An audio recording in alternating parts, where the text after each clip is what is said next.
Proclamação do Evangelho de Jesus Cristo, segundo Mateus. Glória a vós, Senhor. Naquele tempo, disse Jesus a seus discípulos: Ouvistes o que foi dito, olho por olho e dente por dente. Eu, porém, vos digo, não enfrenteis quem é malvado. Pelo contrário, se alguém te dá uma tapa na face direita, oferece-lhe também a esquerda. Se alguém quiser abrir um processo para tomar a tua túnica, dá-lhe também o manto. Se alguém te forçar a andar 1 quilômetro, caminha 2 com ele. Dá a quem te pedir e não vires as costas a quem te impede emprestado. Palavra da salvação, glória a vós, Senhor.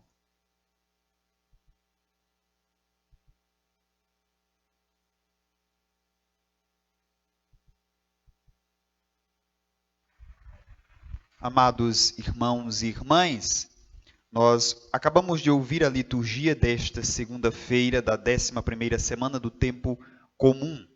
A primeira leitura tirada do livro dos Reis, essa leitura que é bastante conhecida, costumamos conhecê-la pelo título da vinha de Nabô. Nabô de Jezrael era um homem que tinha uma pequena vinha. Essa pequena vinha ficava próxima à casa do rei Acabe, e Acabe agora queria que essa vinha fosse dele, já que estava próximo. Aparentemente, a imagem era até de Acabe ser justo, mas parece ser ambicioso, porque tem tanto, mas agora quer a pequena vinha de Nabô, porque está próximo à sua casa, até oferece o preço, oferece uma troca em um outro terreno, mas a resposta de Nabô é clara: Deus me livre, Deus não me permita que ceda a terra que foi dos meus pais.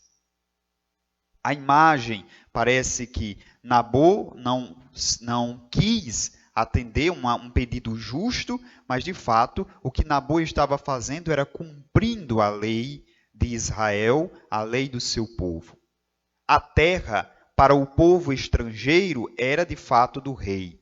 Por isso que Jezabel, a esposa de Acabe, o primeiro pecado de Acabe, por que não dizer, Acabe era de Israel, e Acabe casa com Jezabel, que era uma pagã, que era de uma terra estrangeira. E quando chega a Israel, em especial no norte, vai implantar o culto a Baal, que era um deus estrangeiro.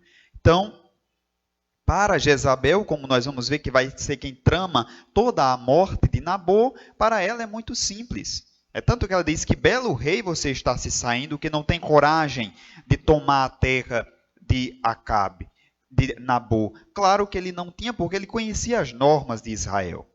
Para as terras estrangeiras, quem era de outras nações, a terra era do rei, e apenas as pessoas eram súditos que trabalhavam para o rei, então as terras eram do rei e ele tomava quando queria. Em Israel, não. Em Israel, desde quando o povo chega em Canaã, Deus reparte a terra entre as 12 tribos, porém Deus é o dono da terra, não é o rei. O rei não é dono da terra, o rei administra. É confiado ao povo o trabalho, o cultivo para tirar o sustento, mas não é dono. O dono é Deus. Por isso, Acabe não podia tomar a terra de Nabô, a vinha de Nabô. Por isso, agora Jezabel vai então tramar a morte. Quero que vocês inventem que Nabô blasfemou contra Deus e contra o rei, e eu quero que mate. E é isso que vai acontecer até ao ponto de que Acabe vai tomar a terra, essa pequena vinha do pobre Nabô. Como é importante ver essa leitura na ótica da ganância. A ganância que é capaz de qualquer coisa para termos o que queremos. E veja que a maioria das vezes a ganância nos cega para ter de fato o que nós queremos e não o que nós precisamos, como eu sempre costumo de dizer. Querer e precisar tem uma distância abissal. Acabe não precisava daquela pequena vinha para fazer uma horta, ele era rei. Mas foi capaz de deixar a sua esposa, tramar a morte de alguém para ele adquirir uma pequena vinha. Muitas vezes, a nossa mentalidade é como a mentalidade de Jezabel. A mentalidade de querer sempre mais. E por querer sempre mais, não importamos quais vidas nós destruímos. Porque eu quero esse cargo, porque eu quero essa função, porque eu quero essa posição, eu não me importo em quem vou pisar, em quem vou destruir. O que importa é que eu tenha o que eu quero ter. Mas o que eu quero ter é necessariamente o que eu preciso ter? Essa é a pergunta que nós deveríamos fazer. Se tivéssemos esse senso crítico, talvez não destruíssemos tanto a vida do outro, muito menos a nossa. Porque nós achamos que nós estamos construindo a nossa vida. Mas como é que nós construímos a nossa vida se o alicerce desta vida que eu estou construindo está pautada em irmãos que nós sufocamos, que nós matamos, que nós destruímos, que nós blasfemamos contra eles? A imagem que nós temos na leitura de hoje, na ótica da ganância, é exatamente essa. Muitas vezes, para ter o que nós queremos, nós não nos importamos em quem pisar, em quem destruir, em quem acabar. Acabe e Jezabel destruíram a família de Nabô para ter uma pequena vinha, para fazer uma horta. Quantos de nós também, talvez, temos de tudo, ou pelo menos temos o necessário para viver, mas se for preciso, nós destruímos o outro para ter o que é dele.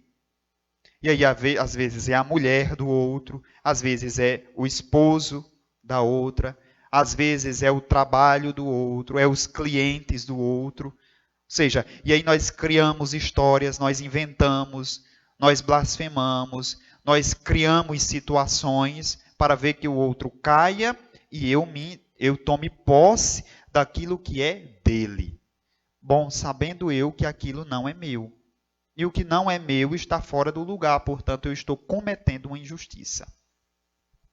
Agora, ver uma situação como essa, nós logo olhamos com uma visão até mesmo de reprovação contra Acabe e Jezabel, mas veja que a nossa imagem parece muito mais com a imagem deles.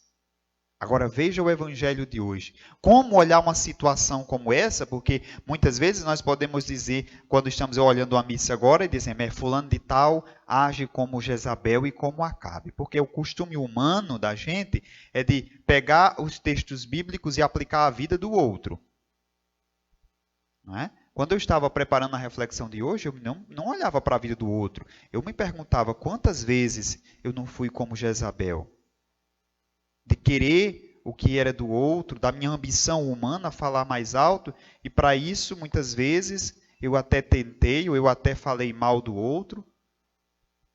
Quantas vezes a minha ação não é pautada nas mesmas ações de Jezabel e Acabe? Então nós olhamos para o outro. O outro faz como eles e eu não faço? Será que eu não faço? Antes de olhar para o outro, nós precisamos olhar para nós mesmos. Agora, quando olhamos uma situação como essa, nós somos pautados por um desejo de vingança. E aí saímos totalmente do discurso de Jesus Cristo que ouvimos no Evangelho de hoje. Se alguém te dá uma tapa na face direita, oferece a esquerda. Se alguém abre um processo pedindo a túnica, dê também um manto. Se alguém te obriga a dar um percurso, duplica esse percurso para com ele. Parece que é a lógica do sofrimento que Jesus implica ao cristão, ao seu seguidor, e não é. Isso aqui não é humilhação. Claro que é sentido figurado, ele não está dizendo se alguém lhe deu um murro, diga dê outro murro. Não, não é isso. É um sentido figurado, é metáfora, é para dizer o seguinte: não devolva da mesma medida que você recebeu, se aquilo é uma ofensa, sobretudo. A vingança nunca levou nada a nada. Se levou um tapa na vida, da vida, não é como nós costumamos dizer, não retribua dando também tapas na vida do outro. Não é? Porque eu sofri, vou fazer o outro sofrer. Porque eu fui explorado, eu vou explorar. Porque todo mundo faz isso comigo, eu vou fazer também com todo mundo. Não, nós somos chamados a quebrar a corrente de realidades sucessivamente, mas que acontecem na nossa história. Senão nós seremos apenas mais uma peça de uma corrente que vai se perpetuando. O cristianismo, quando começou, quebrou essa corrente. Enquanto o império matava, massacrava, crucificava, cortava a fio de espada a cabeça dos apóstolos, os primeiros cristãos eram devorados pelos leões nos espetáculos romanos, mesmo assim os cristãos não se rebelavam, não brigavam, não derramavam sangue, apenas rezavam, abraçavam, amavam, serviam, viviam a fraternidade. É isso que é ser cristão. É isso que o Senhor está dizendo com dar a outra face, dar também o manto, caminhar outro dobro do que andou com aquele que lhe obrigou a andar aquele pequeno percurso. Não é humilhação, é mostrar ao outro que uma outra lógica é possível, que uma outra atitude é possível, e só essa outra atitude é capaz de transformar. Por isso que o cristianismo se perpetuou por 2000 anos. O Império Romano ruiu, acabou. Usou da violência, mas acabou. E o cristianismo continuou. Se olhamos na história desses 2000 anos, muitos outros reinos, impérios se surgiram e ao mesmo tempo foram sucumbindo porque usaram da violência. E o cristianismo permaneceu porque o cristianismo está pautado no amor. Agora, no momento que nós colocarmos neste cristianismo o germe do ódio, da vingança, nós iremos autodestruir um projeto de Jesus. Porque o projeto dele é pautado pelo amor. Por isso, todo e qualquer ato de violência é contra o Evangelho, é contra Jesus Cristo. É impossível uma pessoa que deseja ver Jesus, que se diz cristão, que se diz autenticamente seguidor de Jesus Cristo, defender atos de violência, seja lá de quem for. A violência nunca levou a nada. Jesus pregou o amor, o diálogo, a fraternidade. Sem isso ou fora disso, não há cristianismo. Não há seguidor de Jesus Cristo. A intolerância, a violência são sinais de anticristos, de pessoas que são contrárias à vontade do Senhor.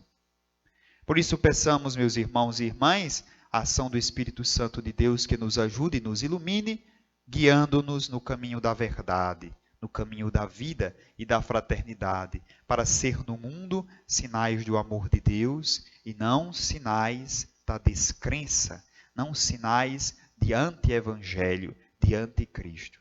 Que a graça deste Espírito Santo nos dê a força de testemunhar no mundo, apesar de nossas fraquezas, a força do ressuscitado que está em cada um de nós. Louvado seja nosso Senhor Jesus Cristo, para sempre seja louvado.